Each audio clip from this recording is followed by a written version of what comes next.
Assalamualaikum warahmatullahi wabarakatuh. Perkenalkan saya Ahmad Islam Rasin dengan NIM 44224653126 kelas KS3D RPM 2024.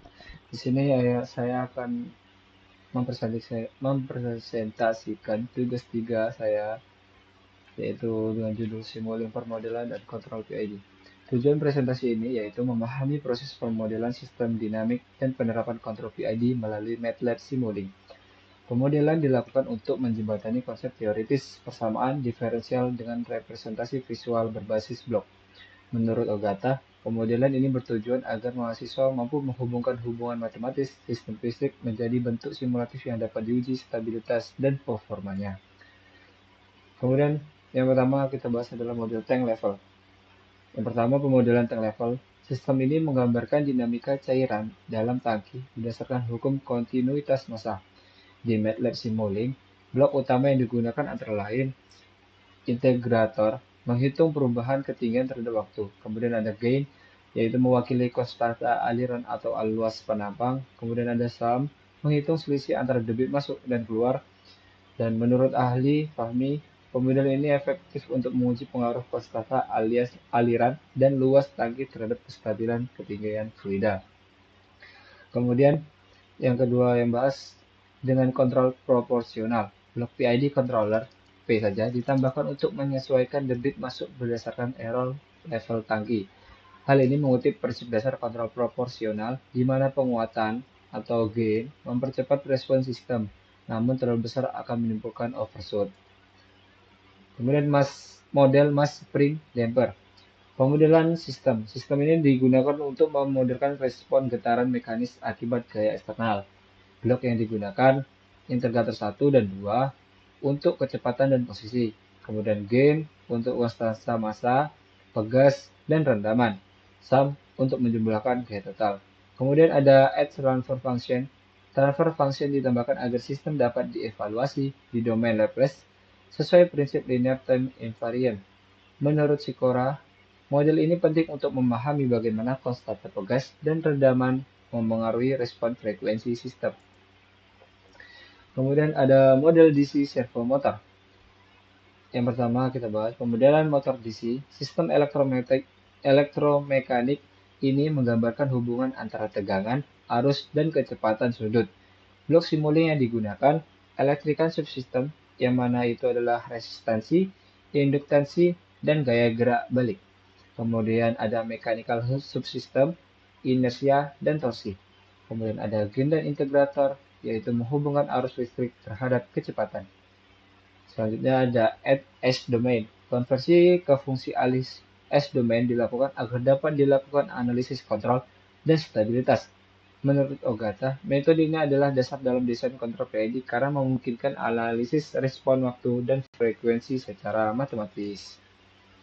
Nah, selanjutnya ada kontrol PID. Penjelasan kontrol PID. Kontrol PID terdiri atas 3 komponen utama. P proporsional mempercepat respon, I integral untuk menghilangkan error steady state, dan kemudian D derivatif untuk mengurangi overshoot dan osilasi. Implementasi di Simulink menggunakan blok PID controller dengan parameter KP, KI, dan KD dapat diatur secara manual atau otomatis menggunakan tuning tool. Menurut Ali dan Fahmi, kombinasi PID merupakan metode paling stabil untuk sistem linear dan non-linear karena mampu menyeimbangkan kecepatan respon dan stabilitas. Contoh simulasi, simulasinya pada tank level menunjukkan bagaimana PID menyesuaikan debit input untuk menjaga level konstan meskipun terjadi gangguan pada aliran keluar. Nah, di sini ada quarter car model. Yang pertama, penjelasan konsep model suspensi. Model ini mewakili seperempat massa kendaraan yang terdiri dari massa bodi, massa roda, pegas, dan rendaman. Tujuannya untuk menganalisis respon suspensi terhadap getaran jalan. Menurut Sikora, model ini sering digunakan untuk optimasi kenyamanan berkendara dan stabilitas dinamis. Yang kedua, simulasi domain waktu dan S-domain. Dalam domain waktu, digunakan blok integrator untuk menghitung perpindahan, sedangkan di domain S digunakan transfer function untuk melihat respon frekuensi. Analisis variasi yang terakhir adalah analisis variasi redaman. Simulasi menunjukkan bahwa peningkatan redaman menurunkan amplitudo osilasi tetapi memperlambat waktu stabilisasi. Analisis ini didukung oleh Nice yang menekankan pentingnya kompromi antara kenyamanan dan kestabilan sistem suspensi. Kesimpulannya, pembentukan sistem dinamik menggunakan metode simulink memungkinkan visualisasi hubungan matematis antar komponen fisik secara interaktif, sehingga mempermudah analisis perilaku sistem. Kedua, setiap modul seperti tank level, mass spring damper, DC servo motor, dan quarter car model menunjukkan karakteristik dinamis berbeda yang dapat direpresentasikan melalui blok simulink secara akurat. Kemudian yang ketiga ada kontrol PID, terbukti efektif dalam meningkatkan performa sistem dengan mengurangi error steady state, mempercepat respon, serta menekan osilasi. Yang keempat ada pada model suspensi quarter car.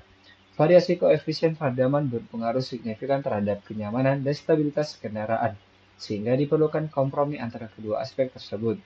Yang kelima, ada penggunaan simulink bukan hanya sebagai alat simulasi, tetapi juga sebagai media pembelajaran berbasis eksperimen digital untuk memahami sistem kontrol dan otomasi secara menyeluruh.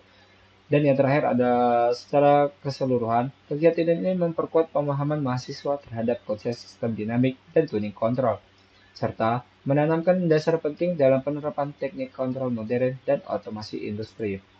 Terima kasih atas perhatiannya. Melalui materi ini saya semakin menyadari bahwa simulasi pemodelan dan kontrol PID bukan hanya teori, tetapi nyata di kehidupan sehari-hari dan menjadi fondasi penting bagi kemajuan teknologi industri.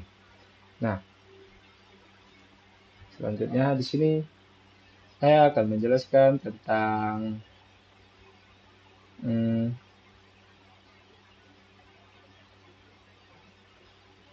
metode simulink. Yang di sini slide 4. Ini sistem fluida tangki level control. Model ini menggambarkan sistem fluida off-freeze tangki dengan hubungan antara bukaan katup dan ketinggian cairan. Alur simulink blok RAM menghasilkan perubahan sudut katup, kemudian dikalikan gain untuk menghasilkan debit masuk ke blok G2. Untuk mengubah debit jadi laju perubahan tinggi cairan, kemudian diteruskan ke integrator untuk mendapatkan nilai hasil akhirnya akan ditampilkan di scope. Nah, di slide 5 ini ada servo elektrohidrolik atau mechatronic system. Sistem ini memodelkan hubungan sinyal listrik mekanik pada servo motor DC yang menggerakkan katup hidrolik agar posisi aktuator mengikuti set point. Urutannya, yang pertama itu input rem.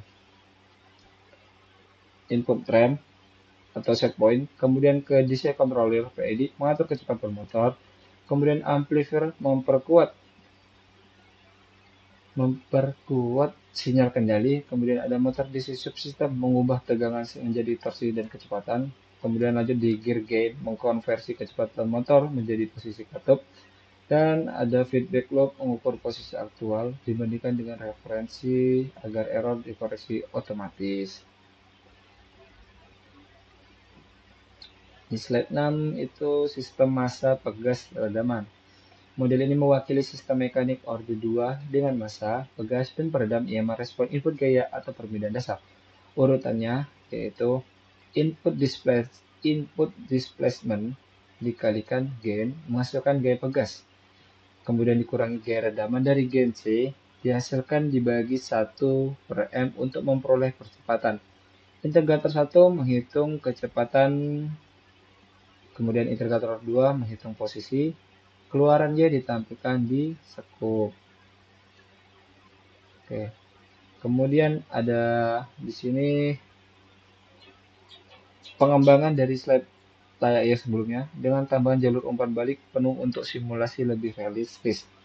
Slide ini merupakan pengembangan dari slide 6 dengan urutan simulink. Yang pertama input posisi dasar, kemudian bercabang ke 2 jalur, satu untuk pegas dan satu untuk peredam.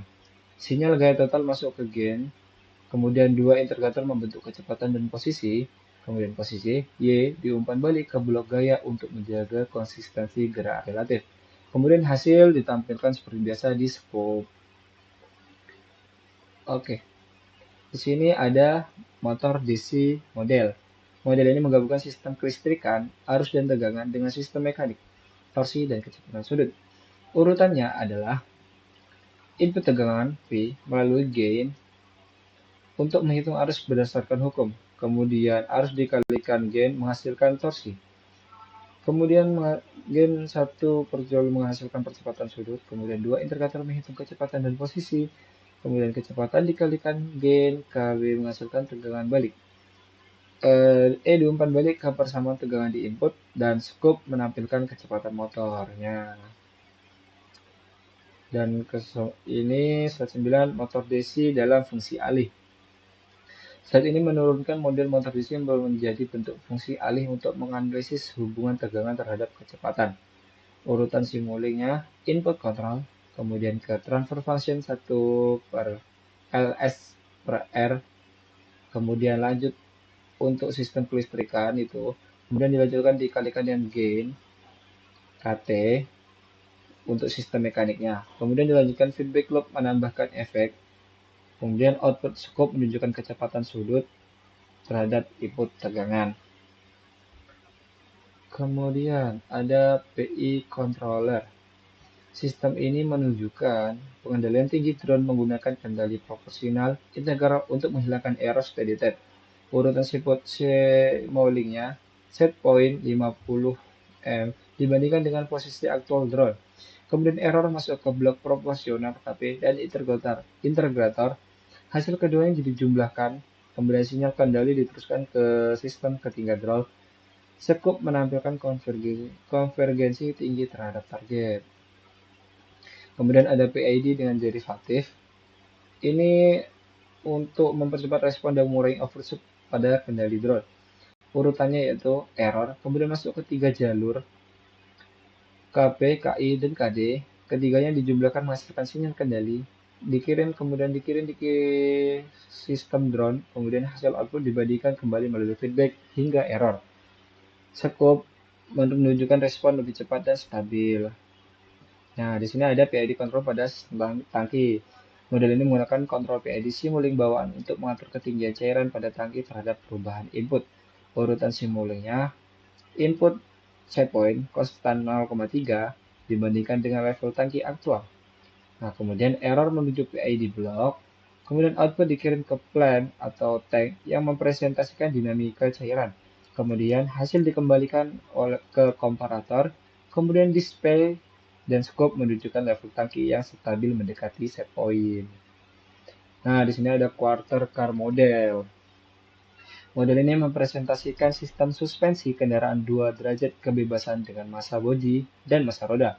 Urutan simulingnya, input gangguan jalan, JR, kemudian mempengaruhi pegas bawah K2, kemudian dilanjutkan gaya diteruskan ke massa roda, kemudian ke gaya rendaman C1, dan pegas atas K1 mengantarkan energi ke bodi, kemudian 2 integrator menghasilkan perpindahan YS dan YU, kemudian keduanya ditampilkan pada scope untuk melihat respon getarangan. Nah, yang terakhir ada model quarter car dalam transfer function. Ini menyederhanakan sistem suspensi menjadi bentuk fungsi alih untuk menganalisis respon frekuensi terhadap gangguan jalan. Urutan simbolnya yaitu input jalan